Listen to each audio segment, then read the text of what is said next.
Bonjour à tous, bienvenue sur GDS Radio, revue de presse spéciale aujourd'hui, 1er février 2019. Rubrique Société. Bonjour à tous, aujourd'hui nous allons parler des bébés sans bras. Dans 3 départements, dont la Loire-Atlantique, les Bouches-du-Rhône, l'Ain et le Morbihan, sont particulièrement touchés par ce cas. En tout, 18 enfants touchés pour l'instant. Au jour d'aujourd'hui, les médecins ont exclu la cause génétique et se tournent vers une cause extérieure à cause de la pollution et des personnes qui habitent à proximité de sites industriels. Nous allons désormais vous faire écouter un témoignage d'une journaliste spécialisée. Il y a environ 150 enfants qui naissent en France chaque année avec une malformation de la main, de l'avant-bras ou du bras. Dans 3 départements, l'Ain, la Loire-Atlantique et le Morbihan, un certain nombre de naissances ont eu lieu, 1 en Loire-Atlantique, 4 dans le Morbihan et 8 dans l'Ain. Notamment, regardez du côté des pesticides. À ce jour, nous n'avons toujours pas la cause de cette malformation qui touche de nombreux enfants. Des bébés continuent à naître sans bras. Au revoir et à bientôt pour de nouvelles enquêtes. Moi, Doumi, avec mon collègue Ilyes, nous allons vous faire découvrir les inégalités entre les riches et les pauvres. Le coefficient Gini en France nous indique l'évolution des inégalités. Les taux de pauvreté en 2016 pour une seule personne était de 1 026 € par mois. De plus, les écarts stagnent. La crise en France a pénalisé les revenus les plus faibles. Et le facteur qui explique les inégalités de le patrimoine, qui correspond à la somme des biens et de l'argent mis à la disposition de chacun dès sa naissance jusqu'à son décès. Merci de votre attention. Maintenant, écoutons Ilyes. Dans le reportage que nous allons entendre, le reporter nous informe de la répartition des richesses mondiales. Les 8 hommes les plus fortunés de la planète détiennent autant de richesses que la moitié la plus pauvre de la population mondiale. C'est la conclusion d'un nouveau rapport de l'ONG Oxfam qui dénonce une situation indécente. Comme on vient de l'entendre, 8 personnes détiennent autant de richesses que la moitié de la population mondiale, ce qui montre à quel point les richesses sont inégalement partagées. Malgré les appels fréquents de l'ONG, cette situation est loin de changer. Bonjour à tous, c'est Chanel et Bilal. Aujourd'hui, nous allons vous parler de l'affaire Calment. Jeanne Calment est une vieille dame qui est décédée à l'âge de 122 ans. Son âge fait douter plusieurs scientifiques russes. D'après sa fille, Yvonne, sa mère, serait morte en 1997, mais les scientifiques disent que Yvonne aurait dissimulé la mort de sa mère dans les années 1930. Les scientifiques russes mettent en avant plusieurs différences morphologiques. Par exemple, la carte d'identité qui date des années 30, les yeux, la taille et le front ne correspondent pas à ceux de Jeanne Calment. Nous allons vous faire écouter l'interview d'un médecin qui aurait interrogé Jeanne Calment. Ça a été des interviews préparées dans lesquelles on a cherché des faits historiques qu'on lui a proposés, qu'on lui a demandé de commenter. Et elle a été capable d'argumenter sur tous les sujets.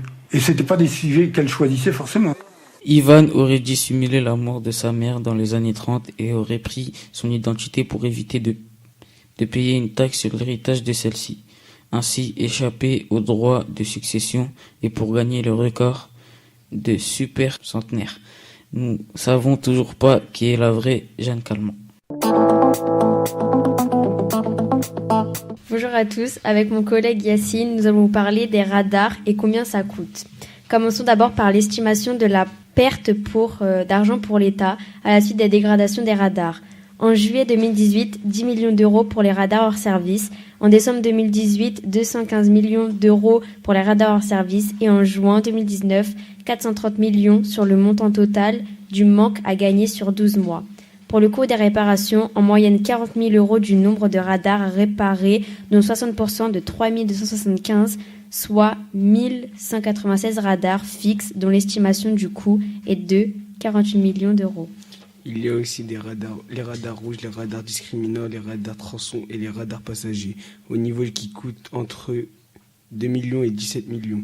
Maintenant, je vais vous présenter mon interview qui parle sur le coût des radars. Là aussi, le montant reste flou. Pour l'instant, on n'a pas encore les estimations. C'est plusieurs dizaines de millions d'euros, vraisemblablement. Le remplacement d'un radar coûte entre 60 000 et 200 000 euros, selon le modèle. Un manque à gagner pour l'État qui devra ponctionner sur les recettes générées par ces radars.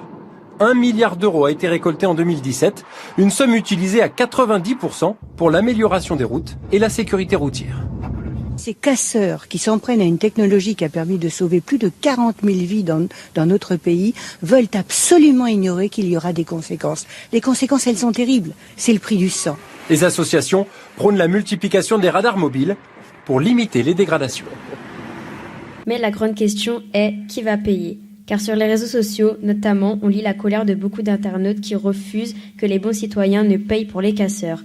Mais pas de souci à se faire sur ce point. En effet, ce n'est pas l'impôt des contribuables qui va couvrir la bagatelle de 82 millions d'euros nécessaire pour remettre les cabines en état de marche.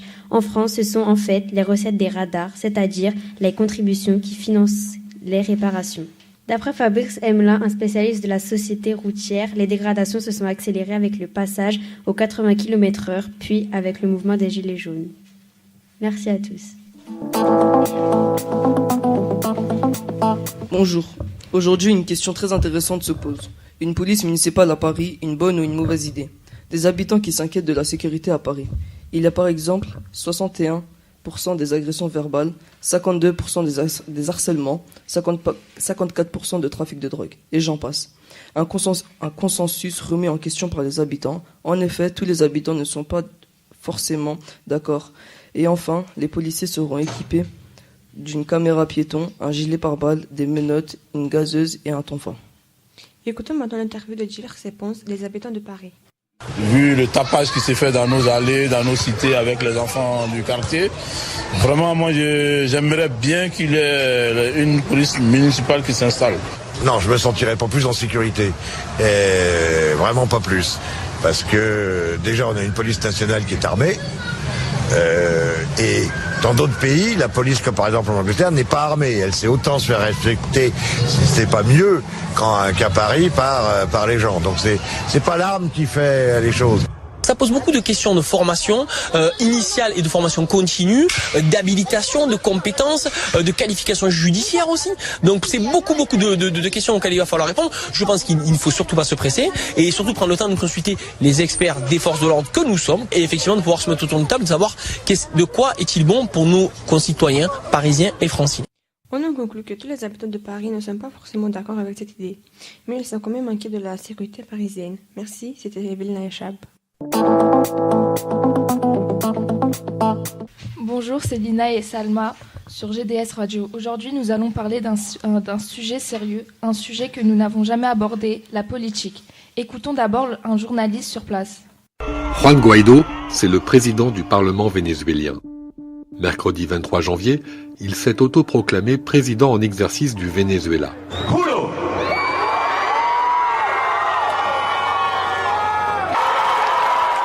Son but, c'est que Nicolás Maduro, le président du Venezuela depuis 2013, quitte le pouvoir le plus rapidement possible. Comme le savent certaines personnes, au Venezuela, la crise se fait sentir. Les États-Unis et l'Europe ont exprimé leur soutien à la révolte du peuple contre le chef d'État Nicolás Maduro. Le peuple donne lieu à une manifestation à cause de la crise économique au Venezuela. Comme nous le savons, le pétrole fournit 96% des revenus du Venezuela. Mais depuis l'été dernier, la crise économique a plongé le pays dans un marasme jamais égalé. Le prix ont énormément augmenté. Par exemple, le paquet de riz coûte 2,5 millions de bolivars. Le pays ne pouvant plus payer de quoi se nourrir se révolte et donne lieu à des affrontements avec les militaires envoyés par le pouvoir, ce qui donne des centaines de morts. Pour arranger le désastre de Nicolás Maduro et pour éviter une guerre civile, Juan Guaidó s'oppose à Nicolás Maduro et décide de s'autoproclamer président. Juan Guaidó, le 23 janvier, s'est autoproclamé président du Venezuela. Son but est que Nicolás Maduro quitte le pouvoir rapidement. Il n'est pas le seul. De nombreux Vénézuéliens exigent que Nicolás Maduro quitte le pouvoir. Des dizaines de milliers d'entre eux manifestaient le mercredi 23 janvier. Plus le temps passait, plus Nicolás Maduro se sentait persécuté. Depuis 2014, ses adversaires lui reprochent principalement de contourner la situation et de diriger le pays en autocrate et aussi l'effondrement de l'économie du pays. Malgré les nombreuses manifs, et notamment celle de 2017, Nicolás a été élu en mai 2018. Bonjour à tous mes chers auditeurs, aujourd'hui vous êtes avec Olivia et Mathieu. Nous allons vous présenter les réformes du lycée Pour l'année prochaine, les élèves de première générale ne seront pas triés par filière S, ES ou L. Les cours seront organisés avec 16 heures de tronc commun suivis par tous les lycées. Ces heures seront constituées avec plusieurs matières comme le français, l'histoire géo, les langues vivantes, le sport ou la philosophie. Ensuite, les lycéens pourront choisir 3 spécialités. Il y a plein de choix comme les maths, la science de l'ingénieur et plein d'autres. Les parents redoutent de se tromper. Avant, les parents savaient à quoi s'attendre avec les séries S, ES ou L. Maintenant, je vais vous faire écouter un interview très intéressant. Onda va poser une question au ministre de l'Éducation. Pour la spécialité mathématiques, comment on va savoir en fait à quel niveau ça correspond? Peut-être plus proche d'une ancienne première ES ou alors plutôt d'une première S en fait. C'est un mode de raisonnement complètement différent. On en conclut que les parents et les lycéens sont perdus avec cet effort. Ils préféraient qu'on s'était mieux organisé avec les séries S, ES et L. Merci de nous avoir écoutés, c'était Olivia et Mojo. À la prochaine. Merci à tous de nous avoir écoutés, c'était GDS Radio. À la prochaine.